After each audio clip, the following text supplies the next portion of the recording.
Macky Sall rey na la justice, Macky Sall rey na la liberté de candidater, salfaañe na constitution bi, salfaañe na li ñuy tuddee le code électoral. ñun nag loolu ñu ngi wax askanu Sénégal ne leen bu ñu ko seetaanee fa ñu jëm te commencé na ko mooy la tyrannie, la dictature. Le tyran, le dictateur li ko yitteel mooy bëgg-bëggam. dafay dem ba day nekk benn xale boo xam ne nii dafay exprimer ses caprices te foofu la ñu toll. Est-ce que jaadu na 62 ans après les soi-disant indépendances de la République sénégalaise que ñu nekk di wax ay affaire au processus électoral? C'est seulement au Sénégal la ñu constaté ne 62 ans après ñuy wax ay élections inclusives. Président yi ko jiitu lu mu bon bon côté boobu amoon na jéego yi ñu ci def lu mu bon bon amoon na lu ñu doon préserver. waaye le président Macky Sall bi mu ñëwee lépp lu ñu amoon ci acquis démocratique daf ko jël sànni ko teg ko fële parce que li ko yitteel mooy bëgg-bëggu boppam. loolu nag nañu wax sénégalais yi ne leen ñoom ci seen bopp ñoo ko war a mën a dakkal. coalition Yewwi Askan Wi dafa nekk benn sentinelle dafay alerter wàcc ci terrain bi waaye xeex bi waru ci wéet parce que li coalition Yewwi Askan Wi di xeexalul ko boppam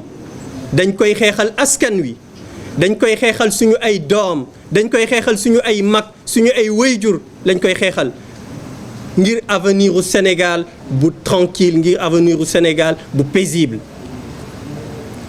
lii nga xam ne nii Macky Sall mi ngi nekk di ko def su jàllee bu mu leen bett après 2024 puisque li mu bëgg li ko yitteel yëpp moo di nu mu mën a def ba 2024 mu wañ loxo sénégalais yëpp samp ndëndëm ne moom moo ko gagné. te li jar a bàyyi xel moo di xeex bi ñuy xeex tey c'est ngir Sénégal am jàmm. parce que lii ñuy xeex bu ñun ñëpp seetaanee ba mu jàll moo di Macky Sall non seulement dina forcer élection yi taamu ñi nga xam ne nii ñoom la ci bëgg a demal puisque bëggu ci dem ak Yewwi Askan Wi xam na ne bu ci demee ak Yewwi Askan Wi danañ ko gagné te bu ko Yewwi Askan Wi gagné dina obligé mu cohabiter ci li ko dese ci ay at ci mandature am loolu la xam looloo ko tiital looloo tax amatul jàmm. te xeex bii nga xam ne nii ñu ngi nekk di ko xeex suñu xoolee ba Macky Sall def ci lu ko neex ñu croiser suñu ay loxo askan wi toog di ko seetaan bu mu leen bett ëllëg comme ni ñu ko waxee mu jaxase constitution bi changé ko ne buur la bu mu leen bett mu jaxase constitution bi changé ko ne empereur la gis nañu ko ci ay dëkku africain puisque nguur moo mel noonu boo amul benn éducation bi boo amul benn encadrement bi boo amul benn environnement bi da ngay nekk ci benn bulle boo xam ne nii sa bëgg-bëgg rek ngay gis te jàpp nañ ne Macky Sall jamono bii ñuy wax ak yéen ci bulle boobu la nekk li ko yitteel mooy li mu bëgg. moo tax ñu leen di wax ne leen xeex bi du xeexu Yewwi Askan Wi xeex bi du xeexu parti politique yi xeex bi du xeexu société civile xeex bi du xeexu les journalistes donte yéen lu ngeen mën ci promotion démocratie yéen a ngi koy def waaye xeex bi xeexu Sénégal yépp la xeexu askan bi yépp la donc ñu ngi wax askan bi ne leen nañu jël seen responsabilité nañu wàcce ci terrain bi puisque wax bu bari jeex na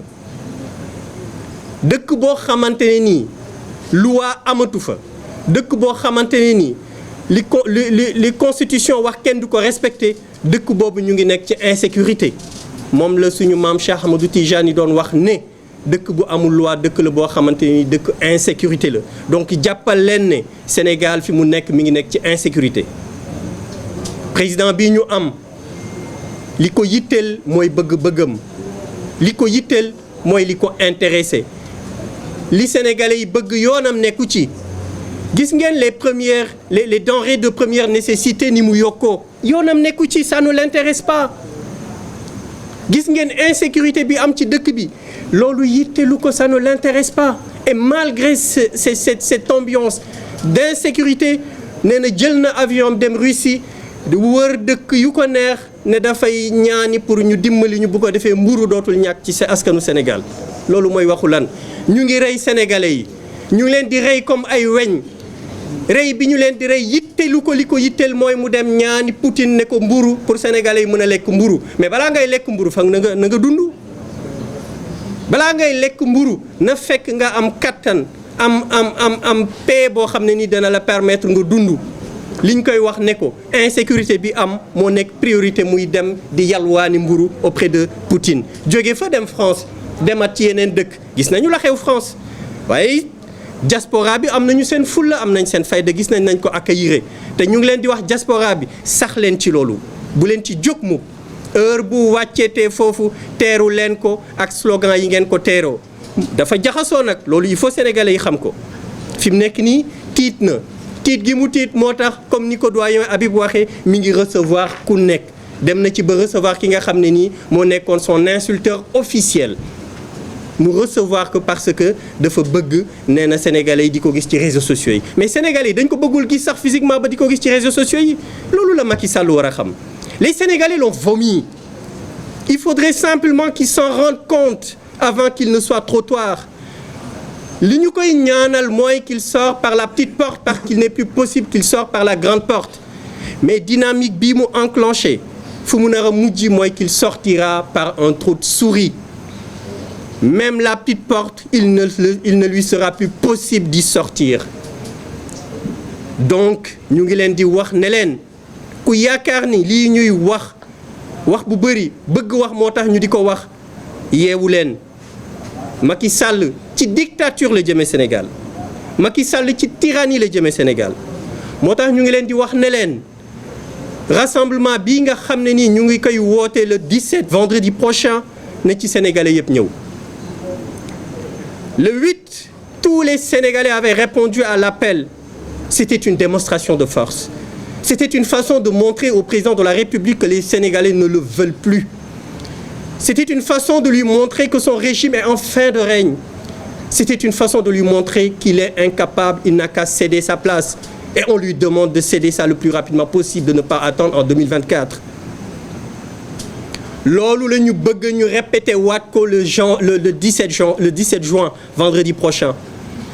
boo leen déggee ñoom tiit bi ñu gisee rassemblement bi amoon le 8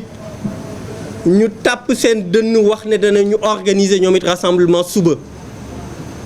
waaye fan la mujj xam nañ ne kenn faalewu leen xam nañ ne kenn topp leen xam nañ ne kenn dégluwu leen.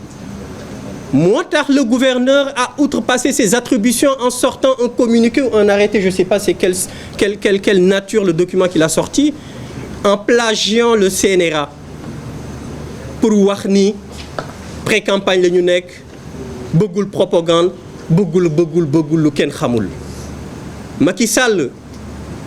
pour wan ne moom c'est un républicain soi-disant républicain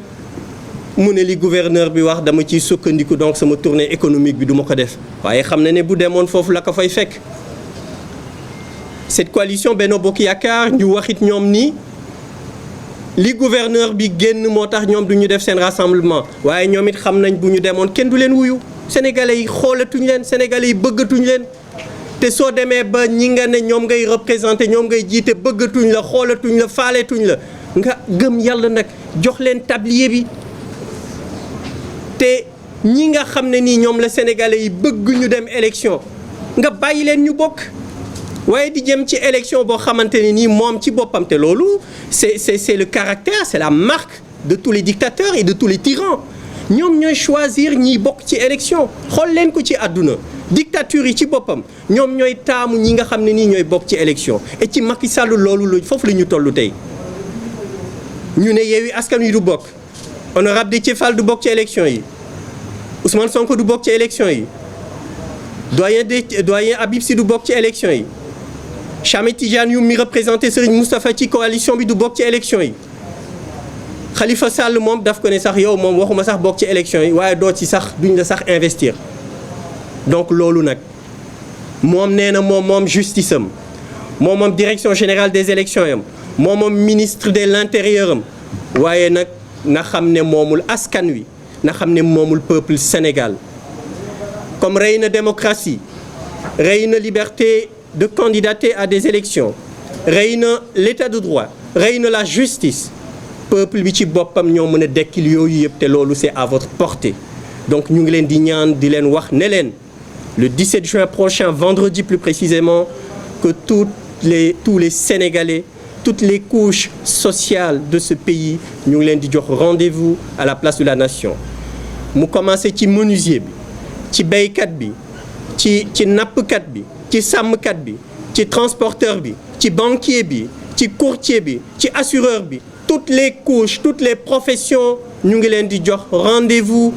le vendredi 17 juin à 15h de 15h à 19h pour ñu gën a confirmer Macky Sall bëgg bi nga xam ne nii moom la ñu bëgg mooy Yewwi Askan Wi bokk ci élection yi te moom mu abal ñu pour de bon wasalaamualeykum wa rahmatullah